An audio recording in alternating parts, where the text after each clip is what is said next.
Hi hello friends, ఇక్కడైతే చూస్తున్నారు కదా శారీ బ్లౌజ్ ఆల్రెడీ నేను మీకు చూపించే ఉన్నానండి. శారీ చూపిస్తాను చూడండి ఏ విధంగా వచ్చింది అని చెప్పేసి. పైన వచ్చేసి చిన్న బార్డర్ వచ్చింది. ఈ వీడియోని ఎక్కడ స్కిప్ చేయకండి. ఫస్ట్ ఆఫ్ ఆల్ పైన అయితే చిన్న బార్డర్ వచ్చింది, కింద అయితే పెద్ద బార్డర్ అయితే వచ్చిందనమాట. ఇలా డిజైన్ అయితే వచ్చిందండి. శారీ అయితే పోగులు వచ్చేస్తుంది. అది ఏదైనా చిన్నగా తగులుకున్నా కూడా పోతుందనమాట. కస్టమర్ శారీ అండి ఇదైతే. బ్లౌజ్ కూడా పాట్ నెక్ పెట్టేసి స్టిచ్ చేశాను.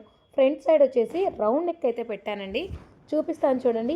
ప్రిన్స్ కట్ అట్లా ఏం పెట్టలేదండి. నార్మల్గా మనము ఈ విధంగా డాట్స్ క్రాస్ బెల్ట్ లేకుండా ఎలా స్టిచ్ చేస్తామో అలా స్టిచ్ చేసేసాను మొత్తం కూడా. ఒకరు ప్రిన్స్ కట్ అడుగుతారు, కొందరు అడగరు కదా. ఇలా పెట్టేసి బ్లౌజ్ అయితే బ్యాక్ సైడ్ అయితే పాట్ నెక్ అయితే పెట్టేసి హ్యాంగింగ్స్ అయితే ఇచ్చేసాను అనమాట. షోల్డర్ పార్ట్ వచ్చేసి పఫ్ అయితే ఇచ్చానండి. ఇప్పుడు చాలా ట్రెండ్ అవుతున్నాయి. హ్యాండ్స్కి వచ్చేసి పెద్ద బార్డర్ అయితే వచ్చిందనమాట. చూసారు కదా, టూ సైడ్స్ కూడా పఫ్ హ్యాండ్స్. తర్వాత వచ్చేసి మనకి వీళ్ళదే పంజాబ్ డ్రెస్ అయితే ఇచ్చారనమాట. రెండు ఇచ్చారు, అందులో ఒకటైతే కంప్లీట్ చేసేసాను. క్యాన్వాస్ వేసి డ్రెస్ అయితే స్టిచ్ చేశానండి. నెక్స్ట్ చూసారని నీట్గా వచ్చాయి. హ్యాండ్స్ వచ్చేసి సరిపోయినంతలో పెట్టేశానండి. ఇది పటియాలా ప్యాంటు ఆఫ్ అంటే మనకి నీ లెంత్ కన్నా పైకి వస్తుంది కదా కుర్తీ అనేది, అలా స్టిచ్ చేయమన్నారనమాట. అలా స్టిచ్ చేసి సైడ్ స్లిట్స్ అయితే ఇచ్చాను.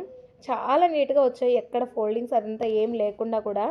చూసారు కదా, ప్యాంట్ వచ్చేసి ఇదే ఇచ్చారండి. ప్యాంట్ వచ్చేసి లైనింగ్గా వేయమన్నారు. ప్యాంట్ క్లాత్ వచ్చేసి పటియాలా అడిగారండి. 2.5 మీటర్ అయితే సపరేట్గా అయితే తీసుకొని వచ్చి ఇచ్చారు. రేపటి వీడియోలో అయితే కటింగ్ స్టిచ్చింగ్ వీడియో కూడా చూపిస్తాను, ఎలా కట్ చేయాలి ఎలా స్టిచ్ చేయాలని చెప్పేసి.